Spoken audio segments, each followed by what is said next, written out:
Expert, CEO and founder doctor Tahira's heal 360। IVF या IUI centres का बढ़ना, इसका ये मतलब नहीं है कि इनफर्टिलिटी के जो केसेस है वो कम हो रहे हैं। इसका मतलब ये है कि साथ ही में इनफर्टिलिटी के केसेस काफी हद तक राइज हो रहे हैं। जटिल परिस्थितियों के बावजूद जिनके कारण दुनिया भर में कपल्स के चेहरों पर मुस्कान। हर एक का प्रॉब्लम इंडिविजुअल बहुत अलग होता है और चैलेंजिंग होता है। जिनके पास बांझपन दूर करने और नेचुरल तरीके से गर्भधारण का है कारगर सॉल्यूशन। सबसे पहले रूट कॉज पे काम करें, वजह पे काम करें कि क्यों प्रॉब्लम आई है। जिनके नाम दर्ज हैं देश दुनिया की कई उपलब्धियां और सम्मान।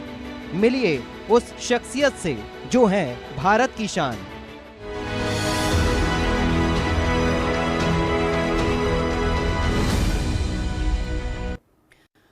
नमस्कार, भारत की शान में आज हमारे साथ हैं बेहद खास मेहमान और आपके साथ मैं रचना। हमारे साथ हैं holistic fertility expert doctor Tahira Khalidi. Doctor Tahira जो कि हील 360 की संस्थापक और CEO हैं। हर कपल की ख्वाहिश होती है कि उनके घर में बच्चों की किलकारी गूंजे। कई बार तो अलग अलग परिस्थितियां होती हैं और दूसरे कारण होते हैं जिसकी वजह से कपल्स को बच्चों का सुख नहीं मिल पाता, लेकिन डॉक्टर ताहिरा खालिदी देश विदेश में सही मार्गदर्शन और उपचार के जरिए निराश हो चुके कपल्स के चेहरे पर मुस्कान लाने में सफल रही हैं।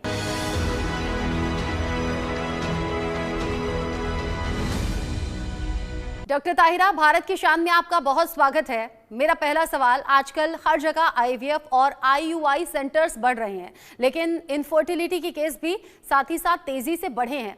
क्या वजह है कि कपल्स नेचुरली कंसीव नहीं कर पा रहे हैं?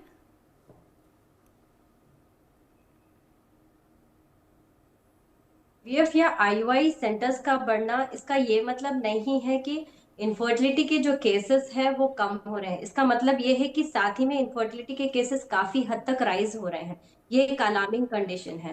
काफी हद तक लोगों में प्रॉब्लम्स आ रही हैं, जहां पे मेल फीमेल दोनों को प्रॉब्लम हो रही है, जिसकी वजह से इनफर्टिलिटी के इश्यूज आ रहे हैं। तभी चल के हर जगह हर गली में IVF सेंटर्स आजकल आम हो चुके हैं। अच्छा डॉक्टर, आजकल इनफर्टिलिटी के कौन से इश्यूज हैं जो कि सबसे ज्यादा देखने को मिल रहे हैं कपल्स में? जी, हमारे पास देखिए काफी सारे दुनिया भर से लोग आते हैं, क्योंकि हमारा जो है वो ऑनलाइन प्रोग्राम है। लेकिन औरतों में ज्यादातर प्रॉब्लम हम लोग जो देख रहे हैं वो PCOS PCOD के हैं, और साथ ही में लो एग काउंट यानी कि AMH और ट्यूबल ब्लॉकेज, एंडोमेट्रियोसिस, ये भी आम प्रॉब्लम है।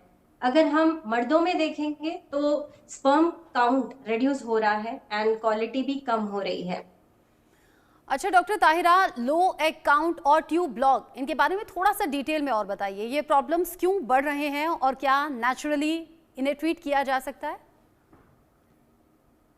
बेसिकली देखिए, लो एग काउंट जब भी होता है तो क्वालिटी के इश्यूज आते हैं, एंड हमें उसकी क्वालिटी को इम्प्रूव करने के लिए देखना चाहिए, ना कि ये AMH वैल्यू को बढ़ाने में। AMH सिर्फ एक नंबर है, एक वैल्यू है। अगर हम इसको बढ़ाएंगे तो ये नहीं बढ़ेगा। इट इज जस्ट दैट कि हमें इसका क्वालिटी इम्प्रूव करना है। और चलिए और बात करते हैं ट्यूबल ब्लॉकेज की। ट्यूबल ब्लॉकेज देखिए, मान लीजिए कि फैलोपियन ट्यूब है, यानी कि जो नाली होती है जहां से अंडा पास होता है। अगर इसमें सूजन आ जाए इस रास्ते में तो उसे वो ब्लॉक हो जाता है, तो उसे कहेंगे हम ट्यूबल ब्लॉकेज, जिसकी वजह से कंसेप्शन या इम्प्लांटेशन इम्पॉसिबल हो जाता है। जी, नेचुरली हम इसको सॉल्व कर सकते हैं। हमारे पास कई ऐसे क्लाइंट्स आते हैं जिसके लो AMH होते हैं, एज लो एज 0.42, यानी कि बहुत लो वैल्यू, जिससे IVF भी इम्पॉसिबल है। तो हम क्या करते हैं कि वैसे वाले क्लाइंट्स को उनका एग क्वालिटी इंप्रूव करवा के देते हैं, ताकि वो अपना नेचुरल कंसेप्शन पॉसिबल कर जाए।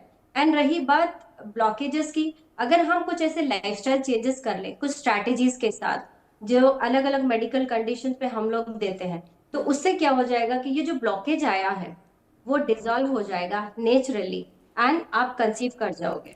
अच्छा डॉक्टर, आजकल इनफर्टिलिटी के ट्रीटमेंट में सर्जरीज भी बहुत ज़्यादा हो रही हैं। क्या ये सर्जरीज ज़रूरी हैं या फिर ऑल्टरनेटिव अप्रोचेस भी अवेलेबल हैं अभी? वो आदमी को देखकर ही बताया जाएगा, लेकिन सबसे पहला ऑप्शन नेचुरल ऑल्टरनेटिव होना चाहिए। हम कभी भी कुछ भी प्रॉब्लम हो जाए तो हम आईवीएफ, आईयूआई या कोई भी सर्जरी की तरफ हीट करते हैं इनफर्टिलिटी को लेकर। लेकिन सबसे पहला हमारा काम होना चाहिए कि हम नेचुरली इन चीजों को ठीक करें। कुछ लाइफस्टाइल चेंजेस होंगे एंड स्ट्रेस मैनेजमेंट टेक्निक्स और फिजिकल वर्कआउट्स कर लेंगे, थोड़े से हर्बल थेरेपीज और रेमेडीज होते हैं। ये सब करने के बावजूद अगर आपको रिजल्ट नहीं आता, तब जाकर आप ये चीज अपना सकते हैं, आईयूआई, आईवीएफ या कोई भी सर्जरी। लेकिन डेफिनेटली पहले आपका फर्स्ट ऑप्शन नेचुरल होना चाहिए। अच्छा डॉक्टर, मेल इनफर्टिलिटी भी एक बड़ा इशू आजकल बन चुका है, लेकिन ज्यादातर ट्रीटमेंट सिर्फ फीमेल को ही दिया जाता है। क्या लो स्पर्म काउंट या फिर मोटिलिटी वाले केस नेचुरली ट्रीट हो सकते हैं क्या?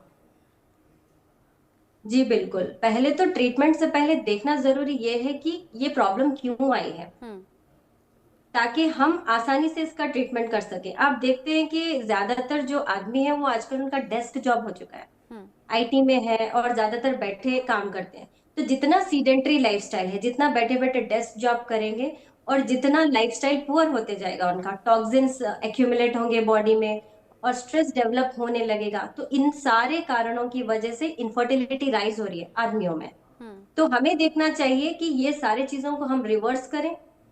जैसे कि अब आप जॉब पे बैठे हो, कुछ कुछ थोड़ी देर आप उठिए एंड थोड़ी देर चलने की कोशिश करें। एंड थोड़े से स्ट्रेस मैनेजमेंट के टेक्निक होते हैं जो आप आपके काम पर ही बैठ के कर सकते हैं आराम से। तो ये सारी छोटे छोटे चेंजेस हैं, अगर आप इसको कर लेंगे तो आप ग्रेटर इंप्रूवमेंट्स देखेंगे अपनी लाइफ में। अगर इससे भी नहीं होता तो अप्रोच होता है हर किसी के लिए, एक एक्सपर्ट का हैंड होना जरूरी है इसमें, ताकि जो भी आपका इनफर्टिलिटी का इश्यू है वो ओवरकम हो जाए।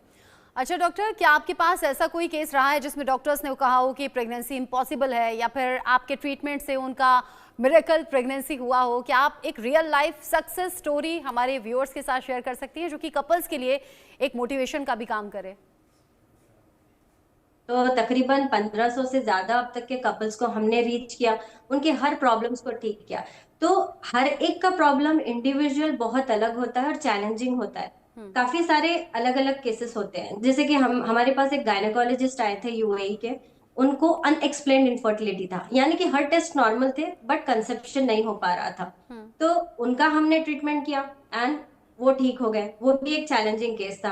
एंड और एक जो चैलेंजिंग केस मुझे ऐसे दिखता है कि एक हमारे क्लाइंट थे जिसका देखिए एक ओवरी फेल हो गया था, जो रिपीटेड ट्रीटमेंट्स की वजह से एक ओवरी फेल हो गया था एंड सिर्फ एक ही ओवरी काम कर रहा था, जिसका एएमएच जो अंडों का जो क्वांटिटी होता है वो काफी हद तक रिड्यूस्ड है, जैसे कि 0.42 उससे भी नीचे थे।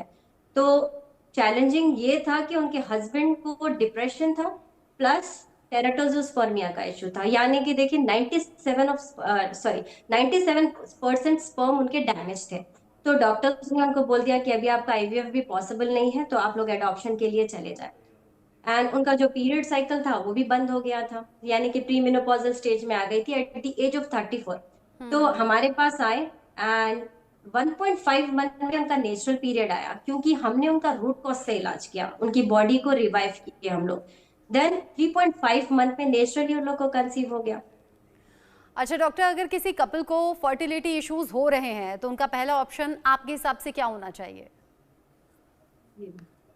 कोई भी आप ट्रीटमेंट के लिए जा रहे हो, आईवीएफ, आईयूआई या सर्जरी, उससे पहले आप नेचुरल कंसेप्शन जरूर करें। नेचुरल कंसेप्शन में काफी हद तक आपको लाइफस्टाइल चेंजेस करनी होगी, स्ट्रेस मैनेजमेंट के टेक्निक्स होंगे एंड काफी सारे मॉडिफिकेशंस अगर आप करेंगे छोटे छोटे तरीके से, अगर ये डेली रूटीन लाइफ में अगर आप ये चीजें अपनाएंगे तो आप देखेंगे कि काफी हद तक आपकी इनफर्टिलिटी ओवरकम होगी।